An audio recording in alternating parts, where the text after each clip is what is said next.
Sometimes you end up in a situation where you're creating content on social media, and particularly this happens too when you're running ads through Facebook, through Instagram. And you begin to see that the people who you are attracting into your DMs, into Facebook Messenger, even those people who are coming to visit your profile and following you on Instagram, they are so off the mark from the type of people that you consider to be your ideal clients. And then you sit back and you look at other service providers who seem to be killing it with their messaging. I mean, their engagement is popping off. They just seem to be resonating with the people who are a right fit. And you're wondering to yourself, well, how can I make my marketing messaging resonate just as strongly as theirs do? And you've probably gotten the advice that if you just get really good at describing what you do in language that your audience understands, then that does the trick. You know, that's true, but it's not the entire truth. I've written all different types of content, from social media content, email, landing pages, and the difference between an okay message and a strong message, a great message, really lies in your ability to position your core offers or your services around the challenges, the pain points, the needs, the desires of your audience, as well as their level of awareness and their decision-making processes. And that's really going to come from you having a grip on who your ideal client is. And even more importantly, being able to leverage what you know about your ideal clients and translating that into your marketing messages. So today, I want to talk to you about how you can craft a marketing messaging strategy based on a tool that many of you often take for granted, and that is your ideal client profile. Welcome, my name is Candice Davis Blackman. I own a business called Social Rebellion Marketing, where I help solo service providers craft their content marketing strategies in 7 weeks. I'm also a Christian. I love talking about the Bible, so you're going to be hearing me mixing in some truths and some wisdom from the Bible, because I think that we can absolutely use it to get better at our content marketing. Now, most of the service providers, most of the clients that I've worked with fall into two categories. There's the first category where they have identified their target audience. So if they're a dating coach, they focus on young women. Or if they're a self-publishing coach, they focus on people who have a manuscript. Or if they're a parenting coach, they focus on parents. And that's all they've done. They've just ID'd their audience. They haven't gone any further to capture any details about their target audience at all, let alone narrowing down and understanding who their ideal client within their target audience is. And that's not good. And then there's category 2 of people. And these are the people who've worked with a business coach or a content coach, and they have done the work in documenting who their ideal clients are. I mean, they have 3 to 5 pages of information on their ideal clients, but that's all they have. Information. They have no clue how to take that information and actually turn it into strong messages. And so that's equally as bad as the group of people who have just ID'd their audience and have no information about their target audience at all. So I'm talking to both of you groups today. The most basic thing you can do to get your marketing messaging strategy down is to first get super clear on who exactly you're talking to. And you know, I love to draw parallels and wisdom from the Bible. Jesus was an excellent communicator. Jesus had and has a message for the entire world. But it is not lost on me at all that when he came to this earth, he first focused on the lost sheep of the house of Israel, meaning that he came to speak to the Jews first. All right, he said that as much when he was talking to that Canaanite woman who was seeking healing for her demon-possessed daughter in Matthew 15. And then he also told the disciples as much when he sent them out to preach. Now, Jesus had his reasons for focusing his message like that. The Israelites knew the law of Moses, and Jesus was the fulfillment of that law. The Israelites were also the ones who were looking out for a Messiah. They were expecting the Messiah to come. And Jesus was that promised Messiah. So he narrowed his focus to first these group of people because they would have been and should have been the people who would have been most receptive to his message. So the point is, even in Jesus's ministry and his messaging, he saw the importance of priorities and narrowing his focus to a particular group of people before that message could be expanded to the entire world. Now, if Jesus could do it, why not me? Why not you? You need to get very clear on who you're talking to. All right. So to get clear on who you want to talk to in your marketing content, here's what I want you to do. I want you to write down your target audience and your ideal client in one phrase or a one sentence description. And usually that involves you identifying a key demographic of your target audience. So, like their age or their gender or their profession or their industry. And it's also going to require you to identify a key psychographic of your ideal client. And that's usually a challenge, a need, or desire that people who are a perfect match for your business have. All right, let's look at an example of that. So let's say you're a self-publishing coach and you say that your target audience are aspiring authors. That's a key demographic. And your ideal clients are those people who want to self-publish their manuscript but feel totally overwhelmed by the process of doing that. That's a key psychographic of your ideal client group within that target audience. Another example, let's say you're a stylist and the key identifying demographic factor, professional woman, all right? That's the target audience.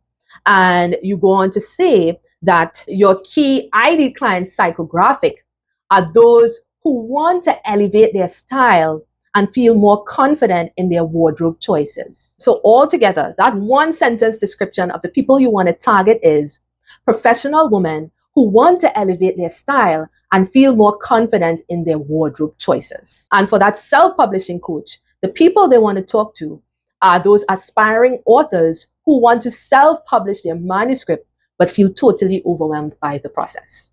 You see how easy that is? All you need is to identify one key demographic of your target audience together with one identifying psychographic of your ideal clients, who are the group of people within your target audience who are a perfect fit for your business.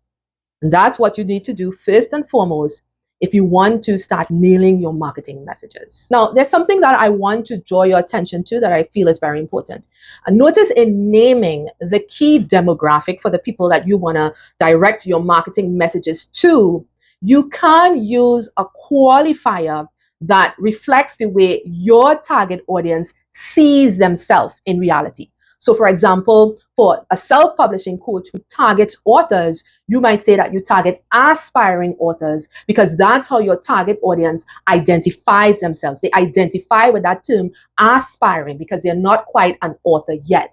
All right. So usually what you need to do is make a list of all those attributes that reflect all the different ways in which your target audience sees themselves in reality.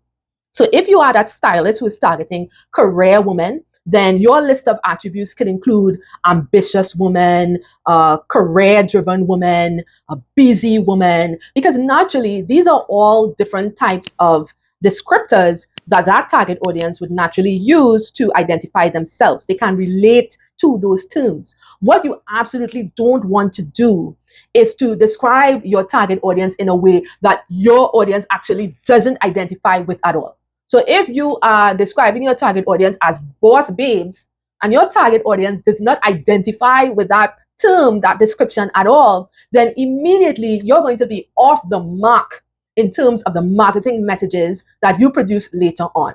So you see how important that is? So just that tip of just making a list of all the different attributes that reflect the different ways in which your target audience sees themselves is going to go a long way for your marketing messages, because when it's time for you to produce your marketing messages, now you have different words that you can interchange and use when you're calling out your audience, and that's going to keep your content fresh but also on target. Now there's a subgroup of your service providers who are actually in a very unique position when it comes to naming your target audience, whereby the people who you serve are not actually your target audience. They are the beneficiaries of your service. And so when it's time for you to identify your target audience, you usually have a bit of a problem. It becomes a bit tricky for you. Let me explain what I mean by that.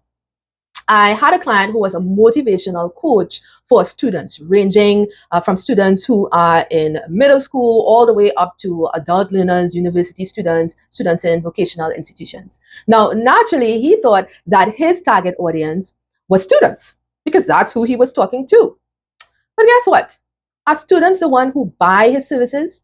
Are they the ones who are actually making the purchase decisions? No, they aren't. It's usually the educational institutions who are booking him and asking him to come into the schools to talk to their students.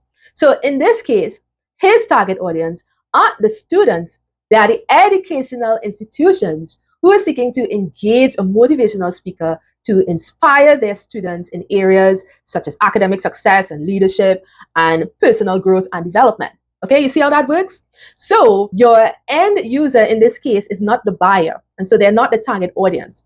So it means, therefore, that when it comes to your marketing messages, who you're talking to is going to be those people who are the buyers, and you're going to be looking at the motivations of those buyers, but at the same time acknowledging the beneficiaries of your services. So therefore, if you are in similar industries where the end user is not the buyer, so you're in pet care services or children's services or elderly care services or even workplace and corporate services where the end users are the employees within those organizations, then you have to be careful in terms of who you define your target audience is. They're going to be the decision makers, right? Those people who make the purchases. But in defining your target audience, you also want to acknowledge who are the end users or the beneficiaries of the services that you provide.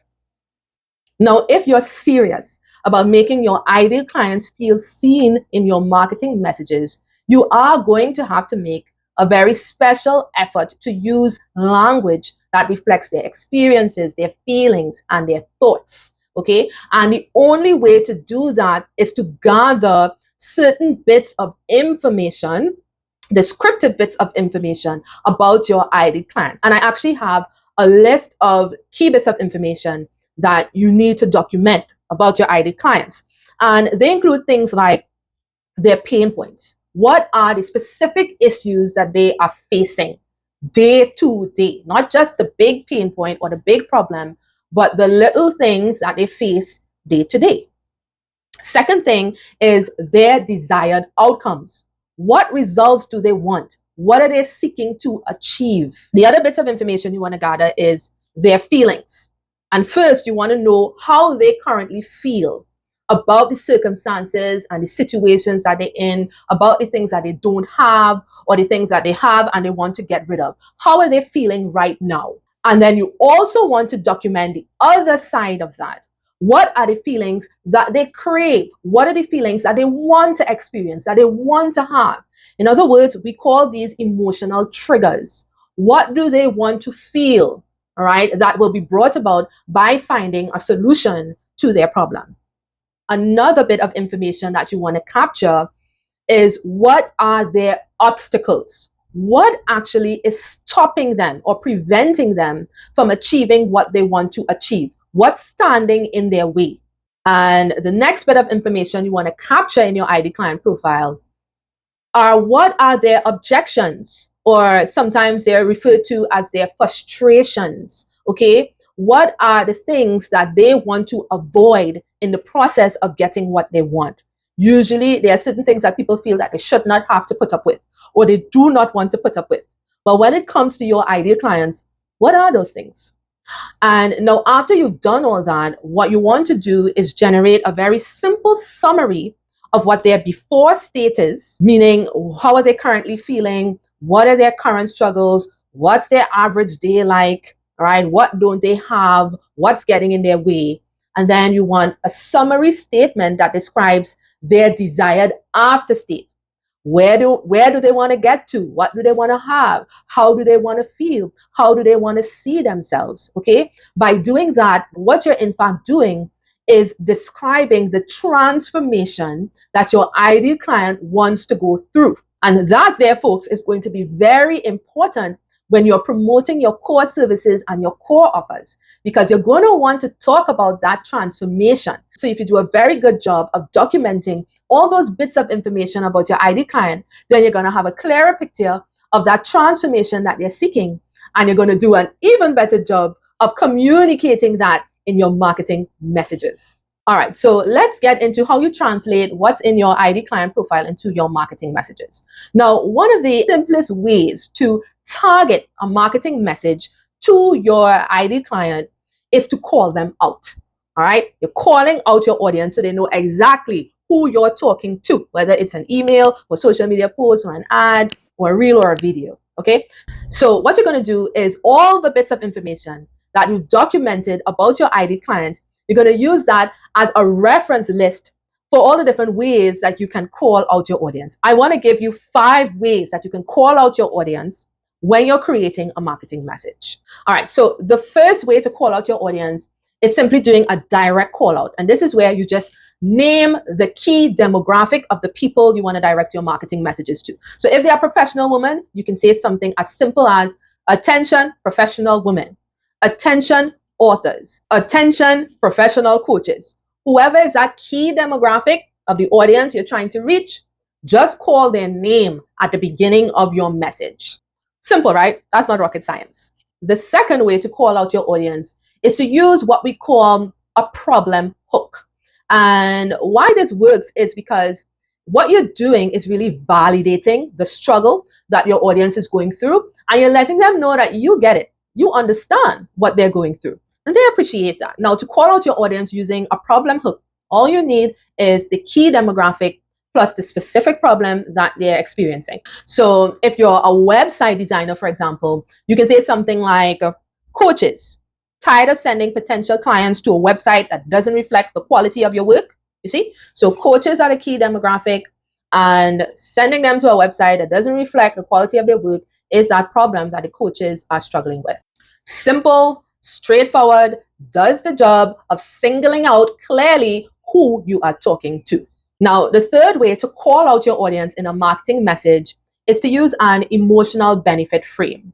And all that's involved in doing that is to, again, name the key demographic of your target audience, plus a statement that reflects how they want to feel or what they want to achieve, all right? Because achieving something usually brings on a certain type of emotion for your ID clients. So an example of this for a stylist could be, confident women deserve a wardrobe that reflects their ambition. You see? So confident women is the key demographic, right, to which your ID client belongs, and then deserving to have a wardrobe that reflects their ambition is what they want to achieve, and that connotes a certain sense of confidence, right? That feeling of confidence that they want to have. Another example of that emotional benefit framework for, let's say, a career coach could be, ambitious professionals, imagine landing a job that excites you every morning. See that? Ambitious professionals is a key demographic, and landing a job that excites you every morning is capturing an emotion that that audience and the ID client craves. Because at the end of the day, we all know that people make decisions based on emotions and then justify it with logic later on. So if you have the opportunity to use this emotional benefit framework, go ahead and use it as a way to call out your audience. It's definitely going to be one of those easier ways to capture the attention of your audience, particularly when they're on platforms like social media, where they may not be in search mode looking for a solution. They're just there hanging out, and you really need to interrupt them. And one of the ways you interrupt them and become relevant is by positioning yourself in a way that speaks to their emotions. And now a fourth way to call out your audience in a marketing message is to use the very popular question hook. And what a question hook does is that it really causes your audience to stop, pause, think, and reflect about a particular situation that they're in, and then answer that question in their mind. Now, I've got a bunch of different question-based hook formulas for service providers. So I'm just going to call them out here so you have a better idea of how you can apply this for your own service business. So let's say we have a fitness coach. Now, one formula could be, what if plus the desired outcome without objection. All right. So an example of that would be, what if you could finally get in shape without spending hours at the gym? Okay. What if you could finally get in shape? That's a desired outcome without spending hours at the gym. Spending hours at the gym is the objection or the frustration. And now using the example of a career coach and a different formula for that question-based hook, do you ever feel like pain point. So, an example, do you ever feel like you're stuck in a job that doesn't align with your true potential? All right, stuck in a job that doesn't align with your true potential, that's the pain point.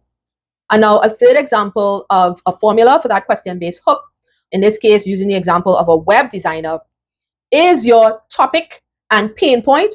So, for example, is your website attracting visitors but failing to turn them into paying clients? So, is your website is the topic, attracting visitors but failing to turn them into paying customers? That's the pain point. Okay. So, in each case, what you're doing is you're causing your audience to pause and reflect on their current situation.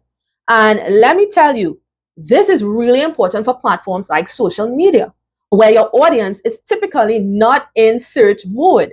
So essentially, when you do a call out like this using a question based hook, you are interrupting them with something that's relevant, with something that's going to get their attention and speak to them. All right. And the fifth and final way I'm going to give you to call out your audience is using that transformation or before and after statement. And I really like this one because it may not necessarily name the target audience, but it's using the transformation they want as a way to draw their attention. So essentially, you're using a framework like go from before state to after state without objection.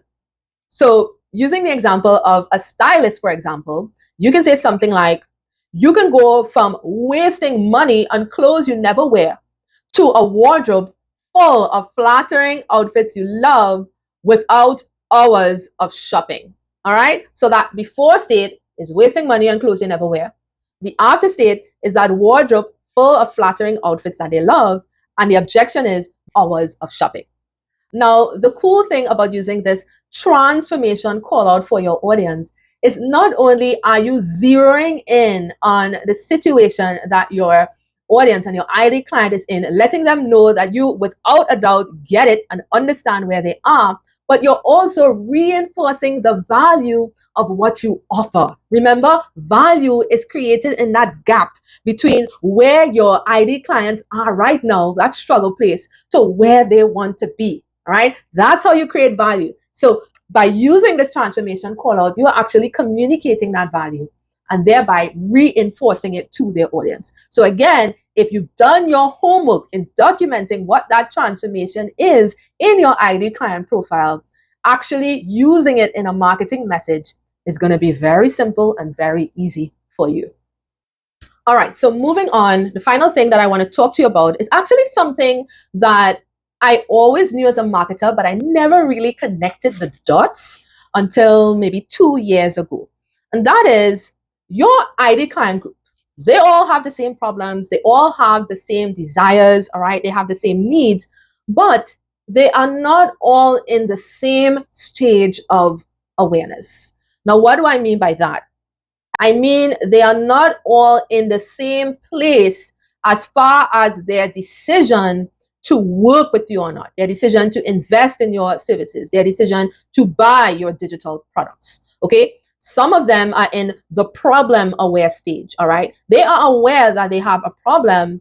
They just don't know what solutions exist out there. And they're not even searching for any solutions currently. Now, some of them are in the solution aware stage, meaning that they are aware they have a problem and they are actively searching for solutions to that problem, but they haven't yet committed to one yet. Eventually they do.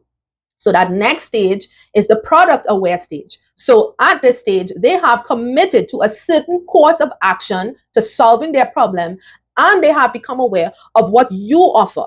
All right. They may have become aware of a lead magnet that you offer, an entry point offer that you have, or even your core offer. All right. Your core services.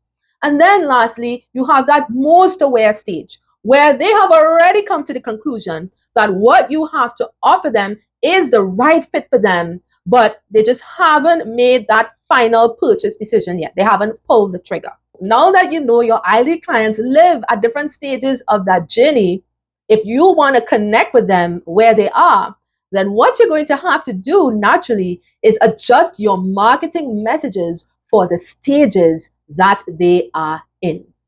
And you know, a big part of crafting strong, clear, powerful marketing messages is being able to meet your ideal clients where they are. It's just like Jesus. You don't have to bring it back to that. Jesus loves to meet people where they are. And you know what he loves to? He loves meeting people where they are, but he also never intends for people to stay where they are. He loves to move them to a higher state. And I hope you can see the value and the message in that. In the same way that you are concerned about meeting your ID clients where they are, whether they are problem aware, solution aware, product or service aware, most aware, you need to be equally interested in moving them to the next logical stage in that buying journey. No use meeting your ID clients where they are and leaving them there. It doesn't work to your benefit. All right. You're in business. And at the end of the day, you want to serve them in a way that benefits you, meaning that they pay you and benefits them. They get the value from what you provide. And the only way you're going to do that, as far as your messaging, is not just to meet them where they are, but to graduate them to the next stage until they get to that end stage where they are investing in your services. So now that you know that some of your ID clients are actually closer to buying than others, what do you do with that information? Well, you've got to map out your marketing messaging objectives at each stage of their buying journey. All right. And then there are a couple of tactics that you can use in your marketing messages to actually achieve those objectives. So let's say your ID clients are in the problem aware stage where they already recognize that they have a problem, and you want to get them to the solution aware stage where they commit to a certain course of action that works to your benefit as a service provider. Then what you're going to have to do is challenge their current way of thinking.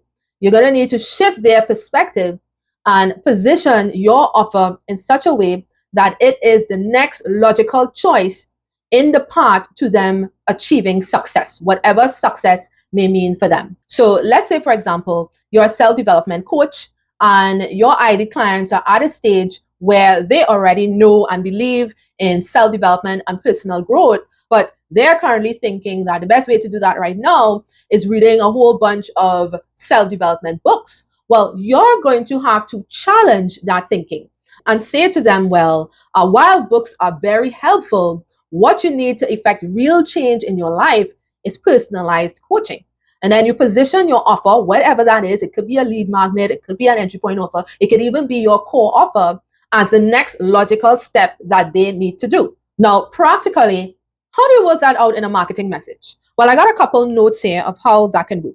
So the first thing you can do right off the bat is give some type of proof, some statistics that shows that you know what you're talking about. So if you're this self-development coach, share something that lets people know without a doubt you know what you're talking about when it comes to self-development. The second thing that you want to do is address any false beliefs or misconceptions as it relates to self-development books, all right, and personal growth books. And you also want to attack any limiting beliefs that your ID clients have about coaching and their ability to access personal coaching. Another tactic you can use is to prescribe for your ID clients a fast and simple process for them to achieve personal growth that involves personal coaching as a key step in that process. Okay, that's how you begin to really solidify personal coaching as a key consideration in their mental thought process. What you can also do is present an offer around personal coaching. And like I've said, that offer can be a lead magnet. It can be an entry point offer where they have to give up a little bit of their money or more of their time, all right, to be able to access that offer. Or it could be naturally a core offer that you have around your personal coaching services. And a final thing you can do is to provide some sort of incentive to get your audience to act now to get that offer.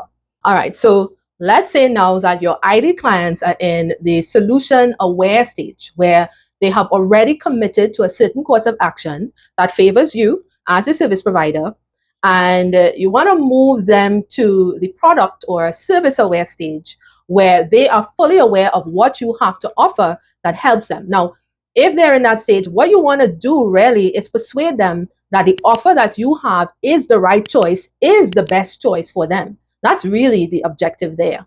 Let me give you a concrete example to bring this home for you. Let's say you're a therapist and your ideal clients, they are in the solution aware stage, meaning that they have already committed to doing counseling. All right, they've already understood the benefits of counseling, and they know that that's a path that they want to take. Now, what you need to do is persuade them that your offer, your counseling offer, whatever is that offer, all right, your core service being counseling, one-on-one counseling or group counseling, whatever that core offer is around your services, your counseling services, you've got to help them understand that what you have is the best thing for them right now. So, how do we do that practically in a marketing message? So, all right, I've got a few tactics that you can use now in a message that can help you achieve that. So, the first thing is you can stoke curiosity about what you have to offer in your counseling services or your counseling packages. All right, so you stoke curiosity by really getting creative about how you talk about the benefits, all right, of what you offer. Okay, you don't let everything out of the bag, but you make them curious about what's actually in there. Okay. Another thing you can do is move on to providing details about the key and unique selling points about what you have to offer. So those things that you offer that you do better than the competition or that nobody else offers, you can go into detail about that. What you can also do is to give them a peek, all right, behind the scenes of what you do, or to give them a taste of what you do. So we know that counseling is usually very private, but you can give them a peek of what you do by offering a taste of it. So can they access a little bit of your counseling services to see how that works out for them? All right. What you can also do is share testimonials, all right, of other people who have benefited from your services, because people tend to believe what other people say over what you say. All right. Another thing you can do is to address any objections or frustrations that they have. So anything that they absolutely don't want to do in the process of accessing counseling and achieving the end result of counseling, if you cater to that, this is a good time to tell them about that. All right. And negate any objections before they actually come to you. Now, finally, what do you do when your ID clients are in the product slash service aware stage? Because I'm talking to service providers. So they know all about your offer, they know what you do, and they actually have already thought to themselves that what you have to offer is the best fit for them. But now you want to graduate them to what we call most aware, meaning really you want to graduate them to actually pulling the trigger, all right, making that payment and signing up for the service. What do you do? All right. Well, in this case, your main messaging objective is really to reinforce again the value of what you have to offer, but more importantly, the importance of acting now rather than later. Let's make this practical. Say you're a tutor, all right? You talk to parents of teenage children who have trouble with math, all right? And these parents are already fully aware of your tutoring services. They know that they want their child to access your tutoring, and you just need them to make that decision now, to sign up now, to pull that trigger now. So a couple of things that you can do in your marketing messages. One, you can give them practical information on how to actually go through with their payment and that sign up process. Okay. So whatever your process is for them signing up, do they have to do an application form or an assessment or anything like that? How do they have to pay? Where do they have to pay? So give them information and make sure that that is easy. You make payment as easy as possible. You can also reinforce the value of what you do through testimonials that always reintroduces urgency for people. You can again address any last minute objections that they have related to that process of signing up, that purchase process. And at the end of the day, what you got to do is give them some tangible reasons to sign up now. All right. So what can you offer now that you may not be offering later on?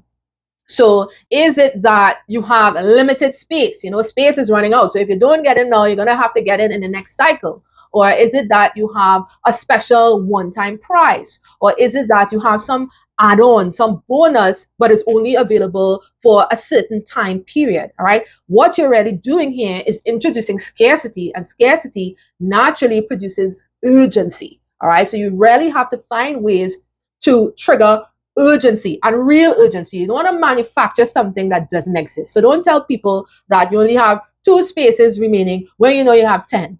All right, don't do that. Remember, the Bible says that out of your heart flows the issues of life. Your heart is actually a production center, it's a manufacturing center. All the things that you are focused on, that you're putting your faith on, your heart has a large role to play in producing that, and how you feel about that, and your circumstances, and your situation, and your environment. All right, your heart has a big part to play. So if you're deceiving your heart by telling lies, by not being truthful, I mean, you think that is working to your benefit. It's actually not. When you really need to put your faith to work for something that you really want, your heart is going to have a hard time believing what you say or lining up with what you want to happen. Okay, so don't manufacture urgency. Don't make it false. It must be something real. Now, your ID clients usually have their own urgency within them. When they are closest to buying, there's usually something within them that's creating a natural urgency for them to buy now. So in the case of the tutor, if their children are close to doing an exam, that's natural urgency. Well, then you need to talk about that. All right, you need to communicate that, bring that back up. So wherever natural urgency exists within your ID client themselves, you can communicate that. And then if you have other ways that you have created that urgency in terms of those limited time bonuses or the spaces that you have or the number of people that you can work with and so on, well, then you also want to ensure that you take the time to communicate that. And that's really going to be the thing that encourages people to act now. All right. And that's what you want them to do. Okay. So that's it for today. Don't forget to like and subscribe. This is Candace Davis Blackman signing out. I will see you in the next one.